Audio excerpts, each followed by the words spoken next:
Makalis ang duwang aldaw na search and retrieval operation kang pinagsarong persa kang MDR Remubula, asin Coast Guard Camarines Sur. Dagos nang narecover ang hawak ang 57 anyos na si Fe Ramos, kan Barangay Umbaw Heights, Bula, Camarines Sur. Alas 8 ning aga kang nakaaging Martes, kang mahiling ang hawak ni Ramos, na nagpapataw-pataw sa Bicol River sakop kang Barangay San Jose, Minalaba, Camarines Sur.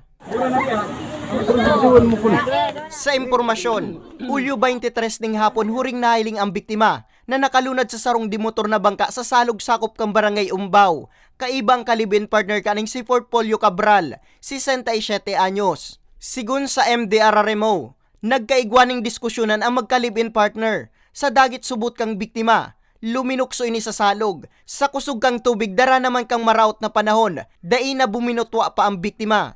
Ilkyo, itong agong kalibin niya may kunyan sinda. Nagka-diskusyonan, kayan, di pag after kadto, after several hours, nagduman siya sa salog.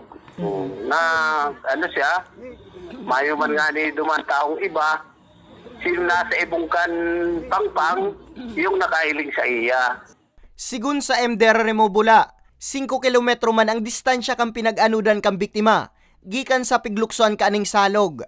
May naaga, may nag-apod sa kuya, na medyo nga may sightings na, ay yung nga salamat, kaya after tulos-tulos man kaming nagduman, yun ato, na-retrieve nila si bangkay kadtong nalamos.